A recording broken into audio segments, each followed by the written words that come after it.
thing I think is so revealing about circumcision is it's the one issue where there's such a glaring double standard in regards to the protection or the lack of protection of boys on the basis of their sex. I mean, I'm obviously very aware that I'm speaking to an attorney right now. So I'd just love to ask, if a non-therapeutic genital procedure were performed on a healthy child without consent in any other context, how would the law treat that act? Well, if you're performing a surgery on somebody and there's no medical need, then it would just be a battery, right? It is Mm. a sort of non-consensual touching of somebody. And so you would have a right of action, the right to sue somebody, to institute a legal action against that person, right? Mm. You could argue, and a lot of people want me to argue, that circumcision, because it is by definition medically unnecessary, it is a battery, right? It's a breach of fiduciary duty, but it would be a battery, and it would be unlawful and people would probably lose their medical license if you were performing medically unnecessary Mm. surgery. So it's really just inertia that keeps it going.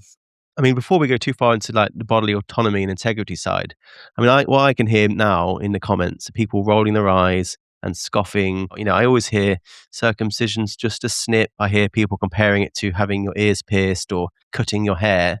But I'd just love for you to dispel those facts straight away in the start of the podcast. Why is it not just a snip? And why is it a lot worse than we think? Well, so getting your hair cut, your hair grows back, right? You can style your hair however you want. I got a haircut right after this, for example. And, let's say shave my head, that'd be a problem, but it would come back, right? So the foreskin, the male foreskin is about the size of your palm as an adult. As a child, before puberty, it's exceptionally small sex organ, right? So if you remove something the size of your pinky nail, it could be the size of your palm when you're an adult, right? So you're removing this much tissue from somebody, and it's not just regular skin. It is the most erogenous, nerve-laden part of the male body. It is where the sexual pleasure comes from and is communicated to the partner. The penis is not a static structure. It is not immobile. It is supposed to move, right?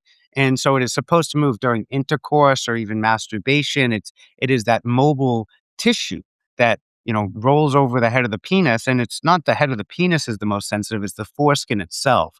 It is the transitional mucosal tissue that has been highly evolved over tens of millions of years. And we are literally taking that transitional tissue on the penis and we are crushing them with 10,000 pounds of force, right? The most extreme pain you can imagine, and removing them permanently for life, which permanently blunts the sexual experience. It totally ablates the most erogenous sexual tissue. It changes the sexual act dramatically, both mechanically and in a sensory way. And so it is a dramatic act of violence, both in the act, and then you lose an incredible part of the human experience, which is making love as nature intended. You have a greatly diminished organ, and then also the remaining tissue, the head of the penis, is no longer soft and sensitive because it doesn't have that specialized mucosa to keep it that way. So the remaining sensory tissue, which is a minority of the overall tissue, is further desensitized because you have this callus over it. So male genital cutting and infant circumcision is one of the most extreme forms of genital cutting on the planet. Male-female intersex, it's just so common that it's hard for people to understand how radical it is. The rates of circumcision in the U.S. have reduced dramatically, but what Americans need to understand is that it is an extreme minority procedure in the rest of the world, right? Only do they do it religiously. And the number one circumcising group in the world are Muslims, right? And then it's Americans. Those are the facts, and thankfully we're dropping in our genital mutilation rate, but not fast enough. I just love for any man that's not been circumcised, just to imagine how painful it would be right now to have a large part, size of your palm, just sliced off your penis right now with no anesthesia. And then imagine that on a baby, and imagine that millions of times a year. That's what we're dealing with. I mean, the sad thing is I always encourage people just to watch a video of a circumcision of a baby. And you can actually watch them online. You don't even have to watch it. You can just listen to it. And the screaming of the baby is just some of the most haunting thing. It is not just a snip. It is not like having your ears pierced, and it's certainly not like getting your hair cut. Can you just talk a little bit more about the procedure itself? Because this whole just a snip thing, what actually happens to the baby if people were to watch that video? What are they going to see?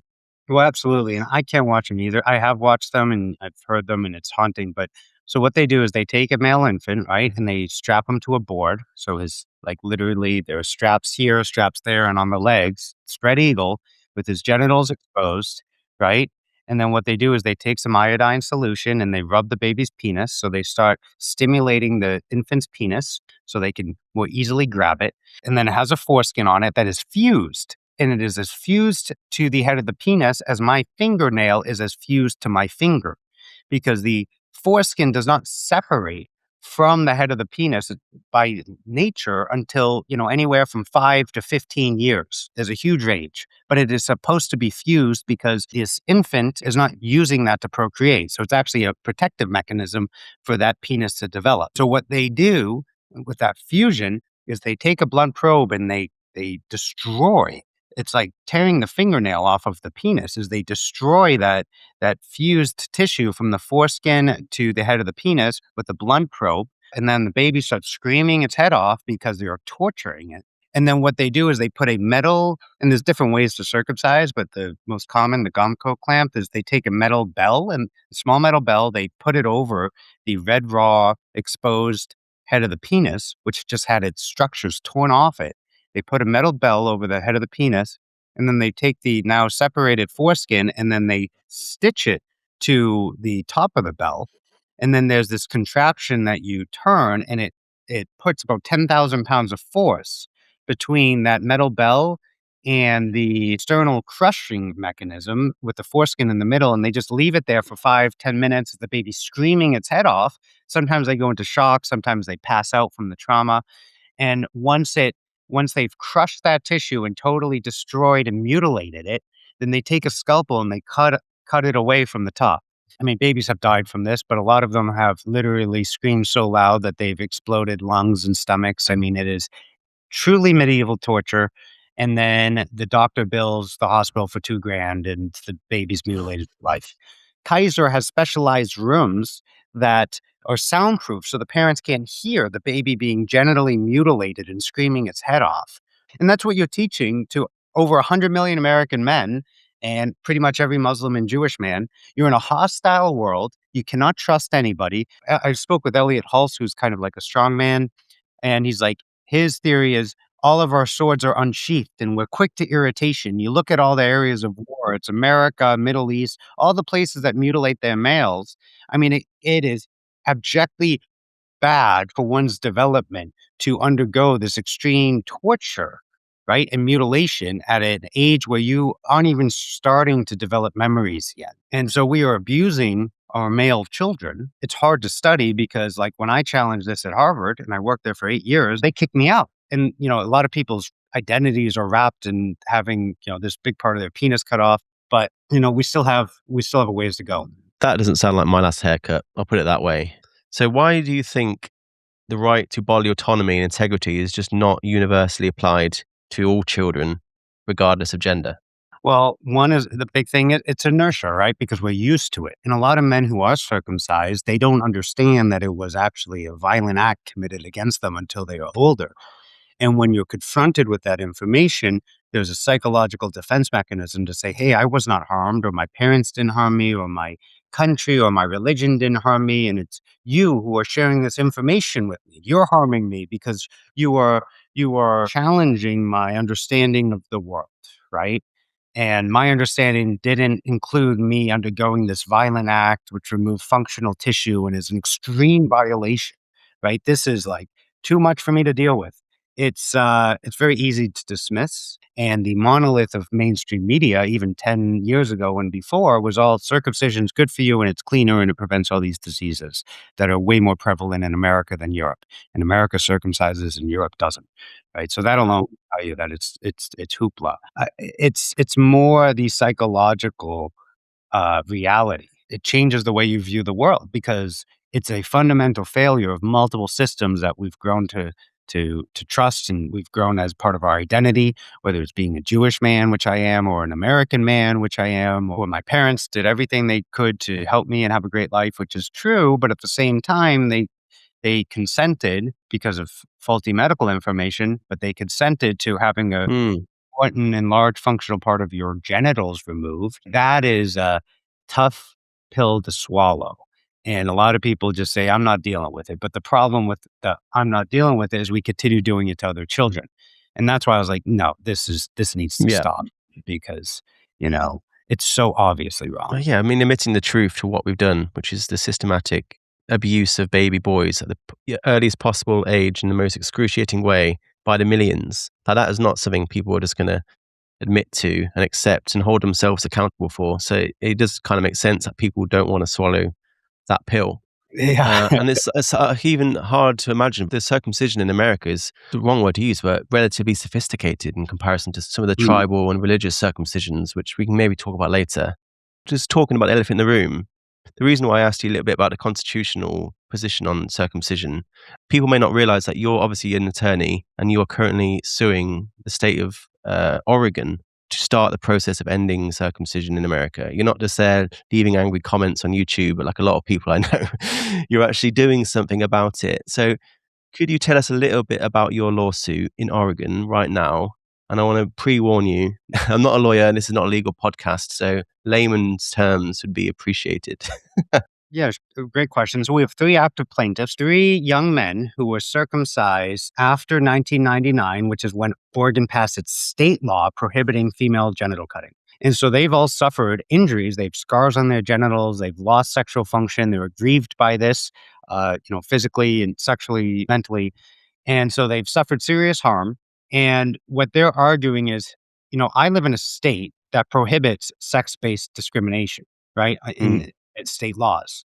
You're not allowed to only protect certain classes of people from mm, certain harms. So if you're going to protect female minors from genital cutting, then our state constitution in Oregon requires us to have been protected as well. You can't just mm, protect people selectively on the basis of sex. That is their argument. And they're saying that this state statute that only protects females violated my constitutional rights. And I would like a judge to declare, I would like judicial declaration and acknowledgement that I have been harmed severely. And I would like the judge to tell the legislature to fix the law, right? And to make it gender neutral and protect every child equally. We're trying to get a judicial declaration to say, hey, this anti-FGM law, it violates Oregon's state constitution of equal protection on the basis of sex. And if you want to continue to enforce this law, which you should, then you should implement it in a way that every child is equally protected from genital cutting, no matter their sex. My law firm is lead counsel, or I am. My co-counsel is Lake Paraguay, who's the same attorney who established same-sex marriage as a constitutional right in wow. Oregon. So marriage equality in the United States progressed state by state by state by state. And when enough states said, you know what, we're going to extend the right to marriage to everyone, and you can marry who you love, we're not going to make it dependent on your sexual orientation.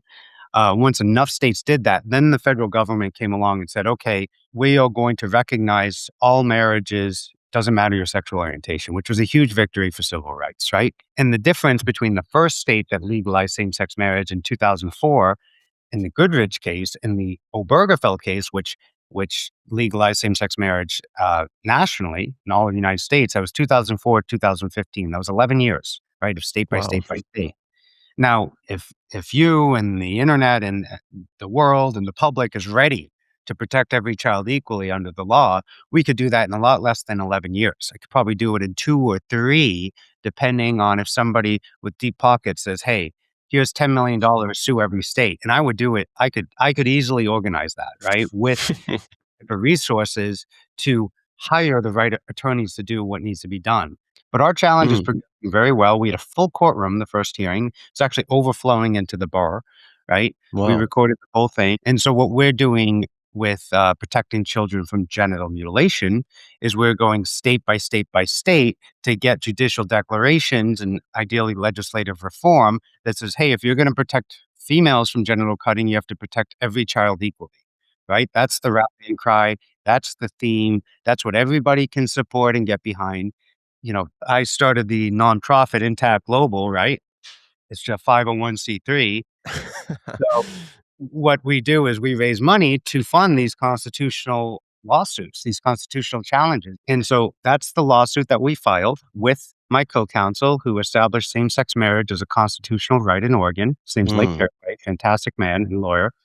And so We filed that lawsuit, and in the state of Oregon, they filed what's called a motion to dismiss to say, as a matter of law, these plaintiffs don't have standing. They're not the right people to bring the challenge. And the judge disagreed and said, yes, they do have standing, and we're going to get a decision on the merits here, which is fantastic. And now we Mm. have trials scheduled in December of 2026. And then the judge is going to issue a ruling. Either the statute violates the Constitution and the legislature needs to fix it, or the statute doesn't violate the Constitution and we're back where we left off. Now, I believe that we're going to prevail in that constitutional challenge. The judge was very perceptive, read all the pleadings, understood the issues. Portland is very, very supportive of protecting bodily autonomy, sexual autonomy, not torturing infants, right? But before we get a final decision on that, we're going to file another lawsuit arguing the same legal theory in Colorado, right, in the immediate future. Once we get that Colorado lawsuit filed, then I'd like to sue another state as quickly as possible, right? So we'll do this as quickly as resources permit. And I also need plaintiffs. So if you're a young man who's been circumcised in the last 20 to 25 years, then you may qualify. And, those of you who have been really following, we're challenging state anti-FGM laws. So there's only certain states that are most ideal for challenging. Like Oregon is number one, Colorado is number two, which is why we're starting there in terms of how long ago they passed their anti-FGM law and their state constitutional law. But other good states are Illinois, Maryland, Rhode Island, Delaware. Those are kind of my top six, but I'm open to challenging other states as well. Like Washington State would be fantastic, but they passed their anti-FGM law in 2022, which means I need a plaintiff who's 4 years old or younger since it's Yeah. 2026. And that means I would need a regret parent to sue on behalf of their child because they realize or they understand after consenting to the circumcision, oh, that was a huge mistake. And I don't want other parents to make that mistake, which would be a noble position to take, but I haven't found that regret parent yet. Well, so yeah, I mean, I know loads of people in Colorado. 20% of my followers are American, and most of them are men, and a lot of them are pissed off. So that's the sort of person you're looking for. Maybe just tell me what sort of criteria you have to meet to potentially be a plaintiff in the next stage of this case. Absolutely. So I'm looking at it now. And so you need to be circumcised in a state that has a state anti-FGM law. That's the first thing, right? Mm. And the second thing is you need to have been circumcised in that state after the state enacted its anti-FGM law, because each state Mm. did it in a different year, right? Mm. And so the longer ago they've enacted it, the older the plaintiff can be. Like in Mm. Oregon, they could be up to 27 years old, but in Washington State, they could be 4 years old, right? So, it's a lot easier to find a 25-year-old man than a 3-year-old child, right? Or a Yeah. regret parent. So you have to be born in a state with an anti-FGM law, and then you need to be circumcised after that law went into effect. And then that state also needs to have a constitutional provision that prohibits sex-based discrimination in its laws. And then you need a state that also has a statute that allows you to challenge other statutes for violating the Constitution. But if you get me the first three, someone circumcised in a state with an anti-FGM law after it went into effect with an equal protection guarantee in its state constitution, then I probably can make a lawsuit out of that. And those 6 states you mentioned, Maryland, Colorado, Illinois, obviously Oregon. Colorado and Oregon, which we're doing, right? Delaware, Illinois, Rhode Island, and Maryland. Like Minnesota might be passing a constitutional amendment this year prohibiting sex-based discrimination. And if Minnesota does that, then it jumps up to the top of the list, right?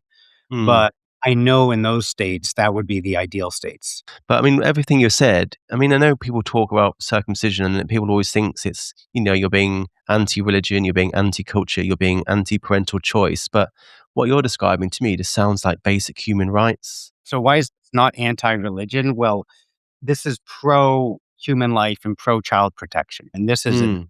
violence against children. So what we're doing at Intact Global is we are just not addressing religious circumcision because it's really closer to 15% of circumcisions in the US have any religious connection at all.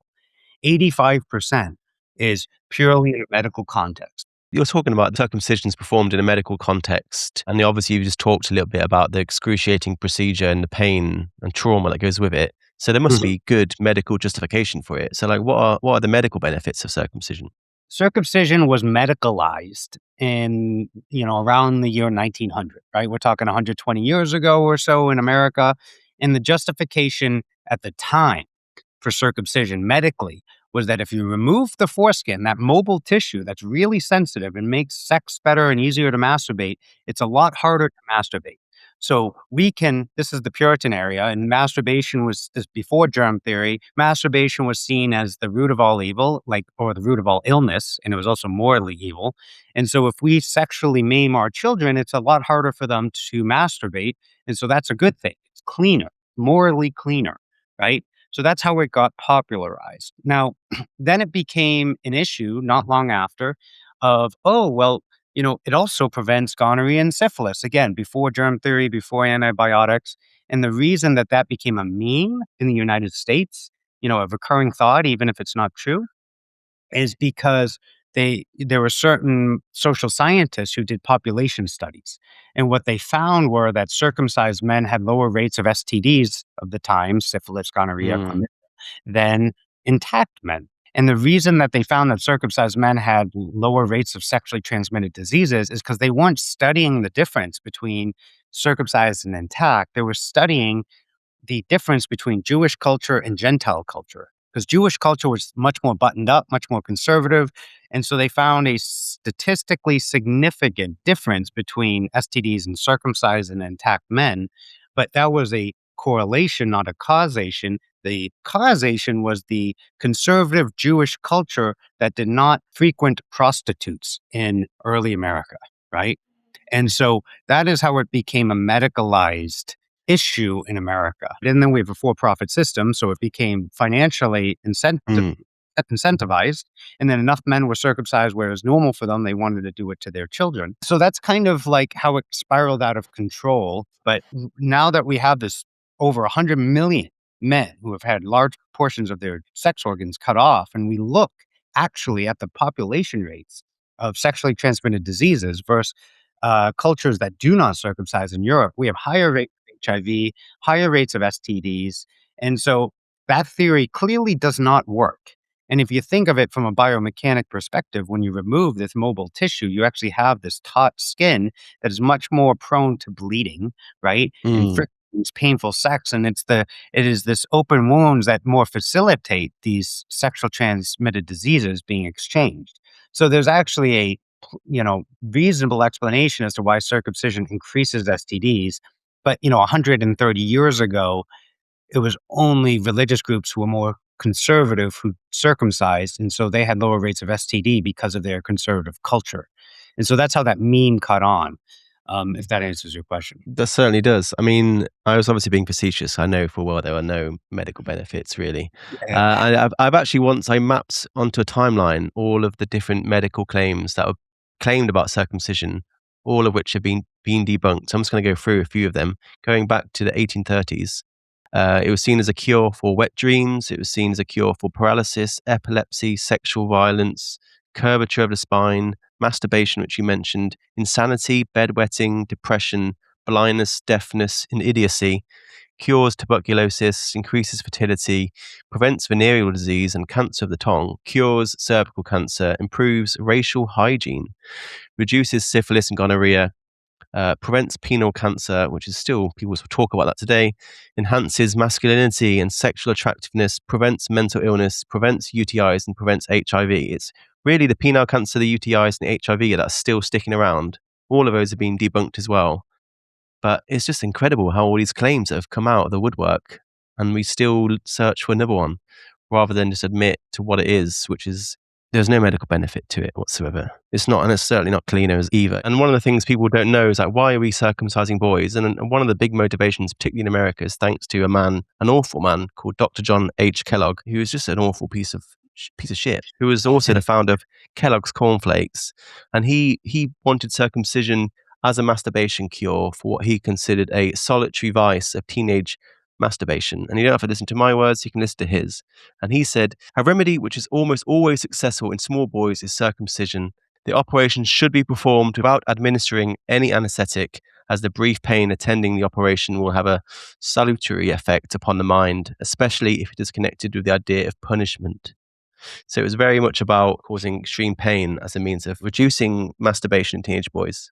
And that is what circumcision is. And it's what it's always been, right? So that's why we need to stop it. Just a procedure as well, like circumcising a boy, then he's got an exposed penis, he's wearing a nappy, he's defecating and urinating in that nappy after being circumcised. Like, that must lead to infections, surely. Oh, it absolutely does. You're performing an unnecessary surgery on an infant. Sometimes they get sepsis too, or other infections. And a lot of babies die from this. And then the death certificate doesn't say circumcision, it says sepsis or infection. But why? Mm, Why did they get that infection? It's because you have a huge open amputation wound that you did for no medical reason, right?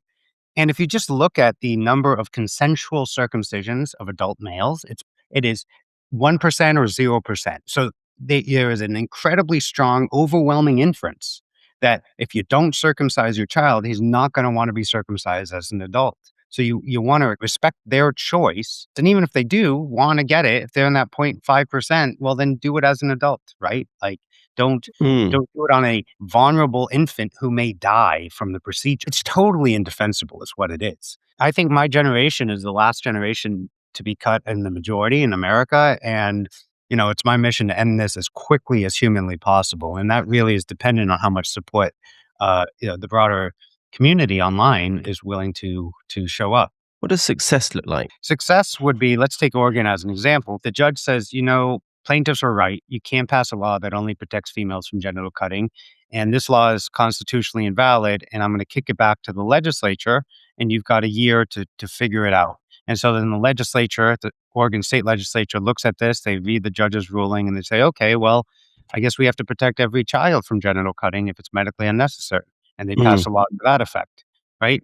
Because I don't think that the Oregon legislature is going to say, you're right, that was unconstitutional, and we're going to make female genital mutilation legal, right? Yeah. We're well beyond that. It's either we Yeah. protect every child equally or we protect none at all. And so that's the only way to keep a law like this constitutionally valid. And I'm confident that these forward-looking states, these maverick states are going to say, we're going to protect every child equally. And we're going to do that in as many states as possible. And so that's what success would look like in Oregon. It's also what success would look like in Colorado and so on and so forth. And it's the same exact playbook that marriage equality used, right? With Mm. Massachusetts, where I'm from, Goodridge, the Massachusetts Supreme Court said, you have to extend the right to marry.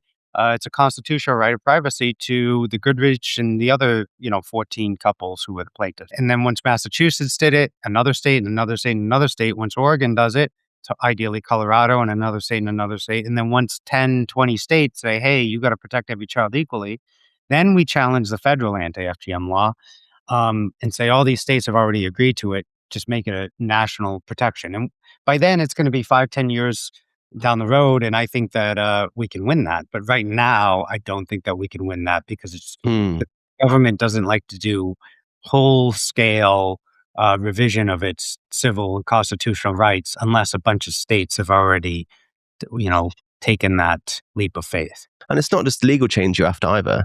Like, I know your organization, Intact Global, you're doing a lot for sort of social change. I've been reading about your LA conference coming up in April.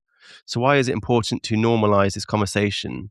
And like, tell me a little bit about this conference and why that's a separate part or a separate strand to your organization on top of the legal one. Well, absolutely. It's not just legal change, it's public support, right? Changing this inertial ignorance. And what we do every year is we have a conference and we bring all the leaders of the movement, the movement for children's rights and protecting children and anti-circumcision. We bring them all together and then they can discuss in person what's, most important for people to know about their organization or their efforts or, what they've learned or what is most effective. And then we have social events for 2 days so we could talk with other people so we can make those networks and strategic connections to move things forward. And so we are here to build these strategic connections across the country because the reason genital mutilation continues is because the moving force behind that is well organized, right? We need to be Mm. better organized. We need to, and we have a much more compelling message of truth and justice and protecting children, right? So we're going to Mm. prevail and we are prevailing. But the more organized we are and the more that we can make these strategic connections, the faster we're going to move. And so if you're passionate about protecting all children equally from genital mutilation, right? You got to be at Intact Global's second annual conference. We sold out the first one in Portland, Oregon. The second one is in downtown Los Angeles in Intact Global's new headquarters, which is a beautiful building off Broadway. This is also a fundraising event as well, right? For people who want to see progress and want to be part of this human rights movement, because this is the human rights movement of the 21st century. If somebody with really deep pockets who felt passionately wanted to bankroll this, I could sue 40 states in 2 years, right? And we would be done. We would be done in 5, right? You've nailed the legal change. You're talking about societal change. But I wanted to give you one last challenge, Eric, and that is grassroots change. And Hmm. I want you to sort of reach out through this podcast and try and talk to a parent right now who is considering circumcising their baby boy, and just to encourage them not to do that. Like, what would you say to that parent? Well, if you are a expectant parent and you're going to have a baby boy, and maybe a doctor told you, or a relative, or your tradition says, "Hey, you got to circumcise him. You got to remove the foreskin." That's how my parents felt, and it damaged the relationship, right? And if you look at just the population and what would your son want, over 99% of men who are not circumcised are happy that they did not have this important part of their body removed. And we're putting aside the immediate pain of the procedure, which is overwhelming, right? But the actual loss of the tissue itself, this is the most erogenous part of the body. And so what would your son want? Your son would want to have his right to bodily integrity respected. He's going to enjoy this part of his body that all men who are not circumcised enjoy, right? It is going to be an express violation of your son's wishes. And by the time your son is 18, it's probably going to be illegal anyways, right? Mm. Then you have to explain to your son, oh, I did something to you that is now outright illegal. I did it because it made me feel more comfortable. Is that going to be your justification? Because I was cut as a child, so I wanted you to be cut too?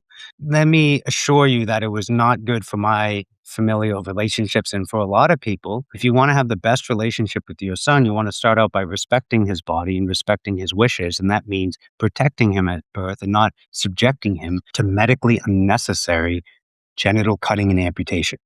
And who is it, like, typically? I mean, is it mostly mothers that are pushing for this on their sons, or is it fathers wanting the boy to look like him, or is it really both parents? There's no real difference.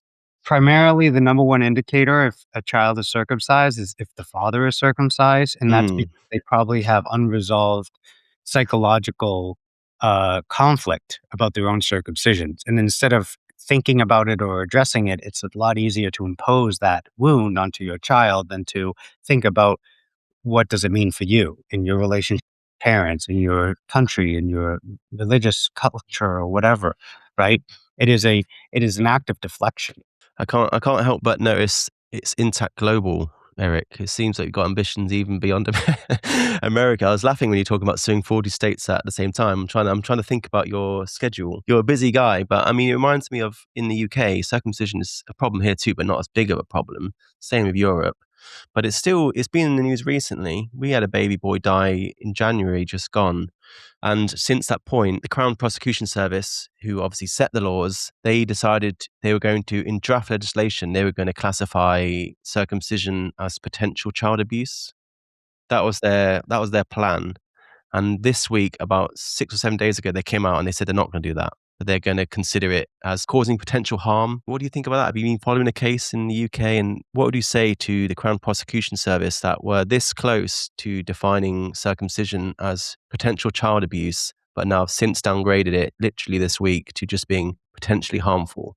Well, it's fantastic that the Crown Prosecution Service acknowledged that circumcision is child abuse, right? However, they walked it back because the people who are proponents of infant genital mutilation are much more well organized and politically influential than infants, right? That's why the advocates for protecting children also need to be equally well organized and influential. It's really about political organization and power. And right now, the groups that advocate for infant genital mutilation have more political influence and power than the advocates who are trying to protect all children, but that will change with time. And that's what we're doing at Intact Global. And so it's really just a pragmatic issue of who has better political organization and power. And right now, it's the proponents of infant genital mutilation in the UK. Now, I think the intactivist movement, or I know the intactivist movement's a lot stronger and bigger in the US because it's a much bigger problem here in the Mm, US, right?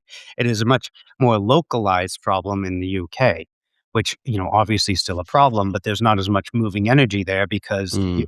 100 million men who've had genital mutilation at birth, 120 probably. So that's why they folded, because it was politically expedient and they've got no spine at all.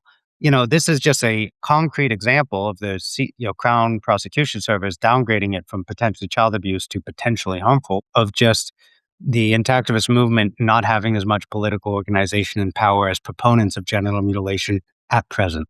I mean, if anything, you should be upgrading it. And it's not potentially child abuse. It is child abuse.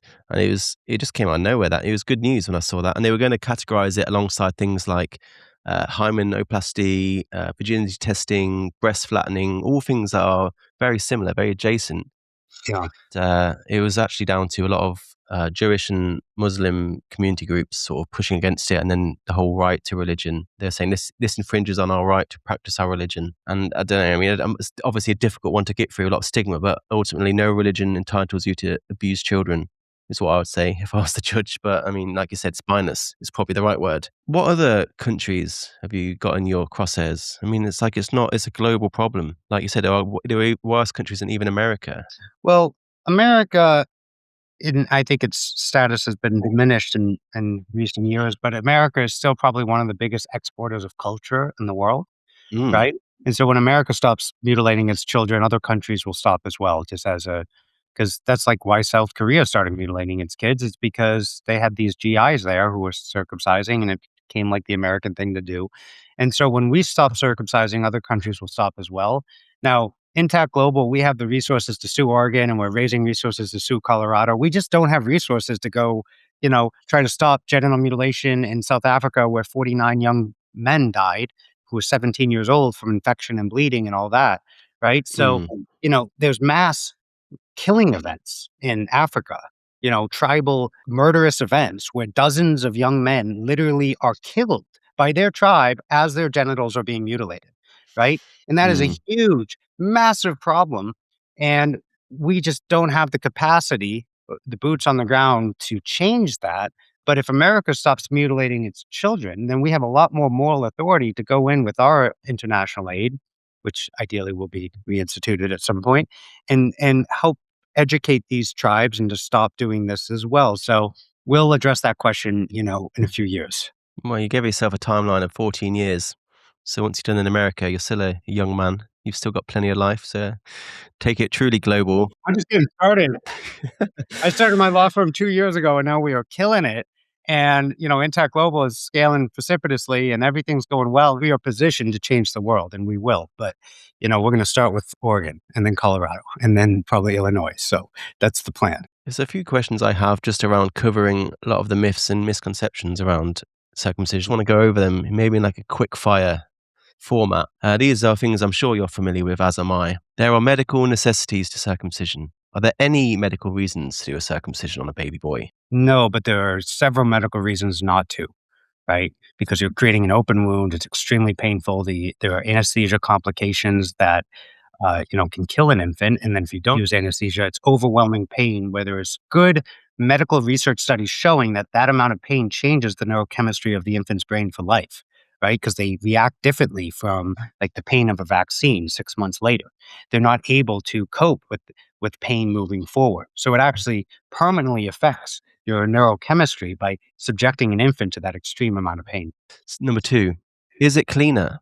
No, it is markedly less hygienic. It's actually very dirty. It's like cutting off your eyelids. Is that cleaner? No, because you're going to have all this gunk in your eyes, right? The head of the penis is an internal organ. And when there's an infant who's defecating and peeing in a nappy, what happens is that urine and feces and waste product actually it contaminates the head of the penis and the urethra. And this is actually a protective structure. So it is markedly dirtier to remove the protective structure. The cleaner just comes from the puritanical history of it, in that it was cleaner because it's harder to masturbate, and masturbation is bad. And it's just a meme that has been repeated over and over and over again. I mean, I used to have a real problem brushing my teeth, and at no point did my parents consider grabbing a pair of pliers and then yanking my teeth out of my face. Instead, they educated me on why it's important to clean my teeth and brush my teeth, and now I do. The solution is teaching your boy hygiene, like of every part of their body. Like if you get dirt under your fingernails, you don't rip your fingernails off. That's not the solution. You don't do that anywhere else, so we shouldn't do it, especially not to something as sensitive as the baby's penis. Number 3. What right do you have to go against a parent's choice? Like, why can't a parent just do whatever they want? It's their baby. What's it got to do with you? Well, society imposes restrictions on parents all the time, and as a society, we are happy with that. You can't tattoo your child, you can't cut off their fingers, you can't cut off their eyelids, um, you can't abuse or hit your child, right? And so this is a similar thing, except instead of hitting your child, you're literally severing important functional sexual tissue. So this is actually far more extreme than behaviors that are already rightfully restricted and that we're happy are restricted from parents. So parents do have a lot of freedom in raising their children, but they're not allowed to inflict corporal punishment or maim them. And circumcision is a type of sexual disfiguration. So, this is actually, we've already passed laws that are far more restrictive of parents' Mm, rights, and this is a no brainer. It should already be outlawed. great answer. What about circumcision prevents diseases? What would you say about that? Well, if you look at the rate of sexually transmitted diseases in the US, which circumcises, although it's changing, in Europe, there's a far higher rate of sexually transmitted diseases in the United States, including HIV, than there is in Europe, which suggests on a population study, circumcision certainly isn't preventing diseases. And I think the best study was, 500,000 Canadian men circumcised versus intact, and they found no difference at all in HIV. Yeah, I mean, HIV is the one that everyone talks about it reducing. I've seen a similar study in South Africa in 2022, and they looked at over 10,000 African men across 6 countries. And they looked at intact men, they looked at men who were medically circumcised, they looked at men who were traditionally circumcised, and they looked at men that were unknown. And it was exactly the same. In terms of HIV rates, it's about 26, 27, maybe 28. The highest was actually in traditional circumcision. So yeah, it's about 1% in it. So there was no meaningful difference whatsoever. And that was by Cambridge University. What about people that say babies don't feel or remember pain? They're just like a little blob, aren't they? There's no long lasting impact to them psychologically. People who say that babies don't feel pain have never encountered or dealt with a baby in any significant capacity, right? Babies definitely feel pain, and they may not be verbally communicative in terms of like saying words, but they'll cry, they'll scream. If they bump their head or their toe, they'll cry. I mean, they do feel pain, and that is just obviously incorrect. And it is an obviously incorrect statement that has been used to justify or defend infant genital mutilation, right? And there was a landmark study in like 1987 around. It was with Harvard and Boston Children's Health, where they showed that the parts of the brain that feel pain are actually hyperdeveloped in infants. Because in the 80s and before, 1980s and before, it was very common not to use any anesthesia on infants in conducting surgeries, including open heart surgery, right? And so that needed to be proven that babies feel pain so that we could give them appropriate pain relief, right? And so, of course, babies feel pain. This is the most sensitive part of their body that you're crushing and amputating during the circumcision. And the pain is so intense. Not only do babies pass out and have exploded their lungs and stomachs from screaming, but they've done studies between circumcised and intact babies. And they found 6 months later, the circumcised babies have far more negative reactions to the pain of a vaccine, right? Because Mm. something happened in their brains that has been flooded with such cortisol and pain chemicals that it actually changes how they perceive pain for the rest of their life, right?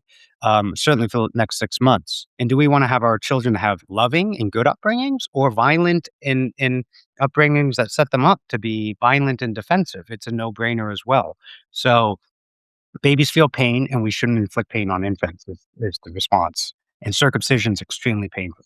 I mean, everyone talks about male violence, but you think about how many million men have had this excruciatingly painful procedure done to them at the earliest possible time in life. That's got to be like the very first few days. They've had this horrendous procedure.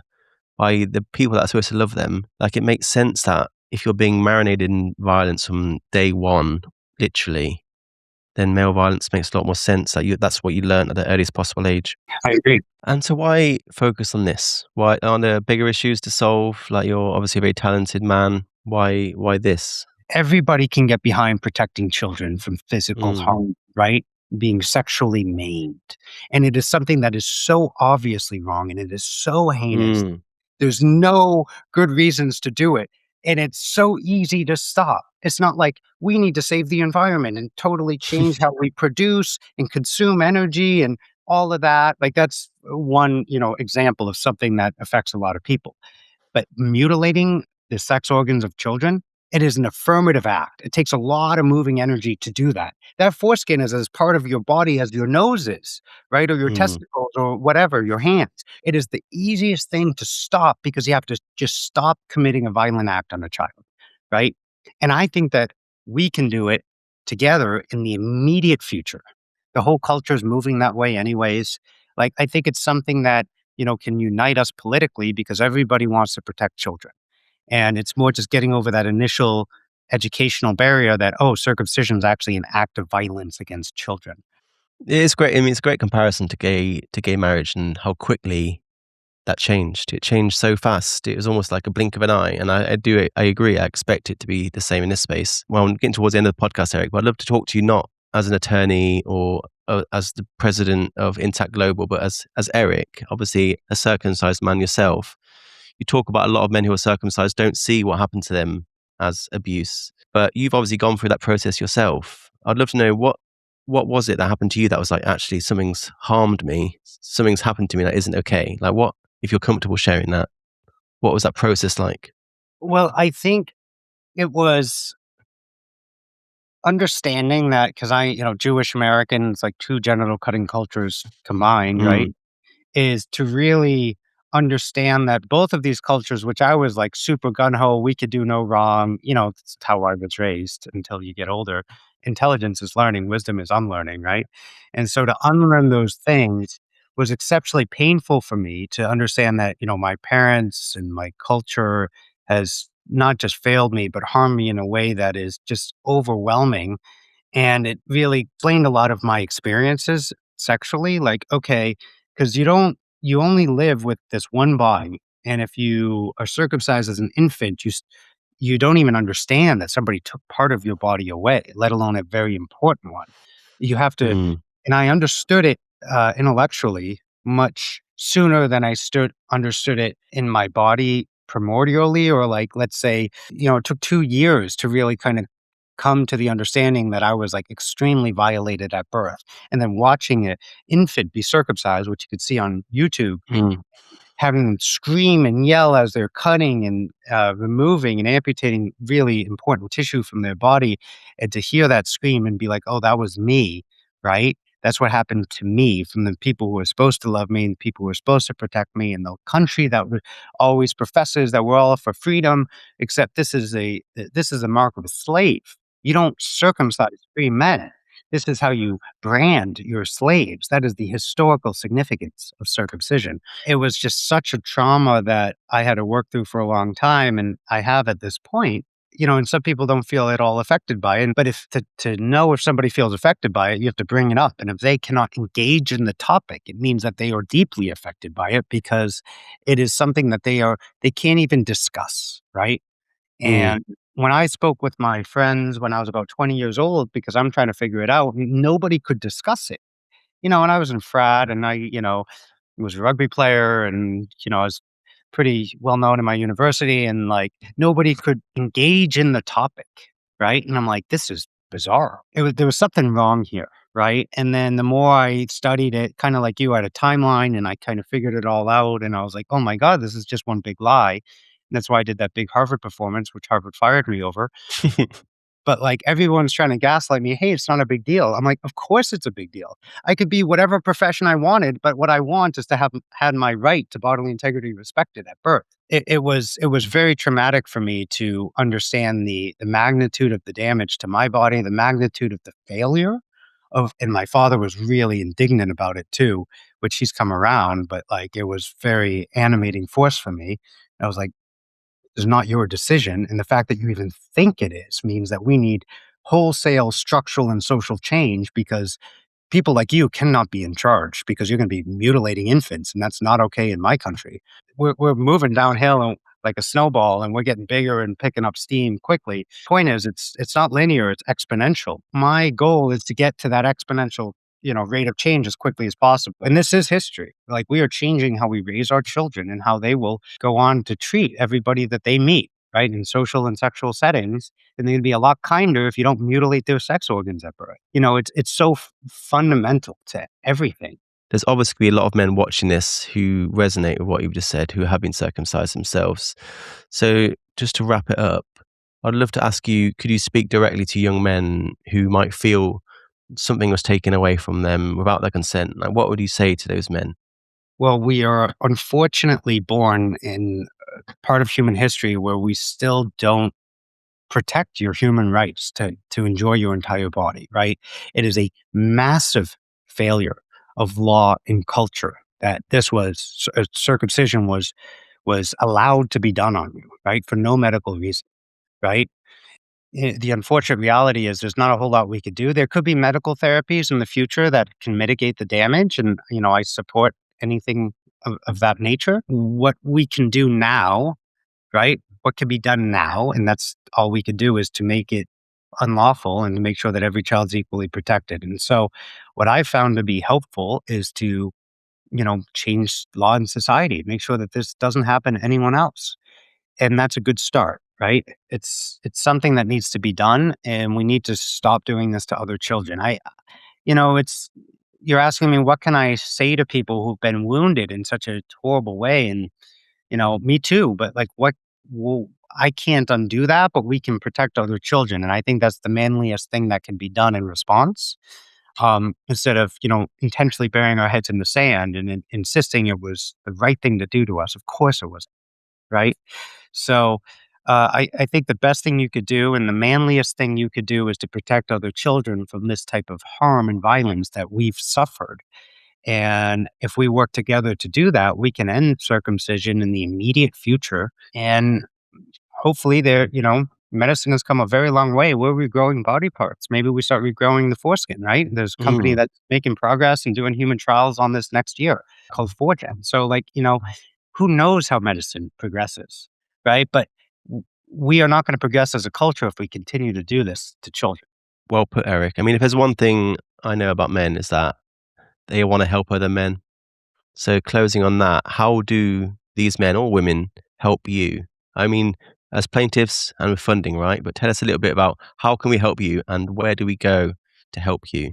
Well, if you were circumcised in the last 25 years or so, or you've circumcised your son and realized, oh my God, that was a huge mistake, then I'd encourage you to go to the Intact Global Plaintiff Form, right?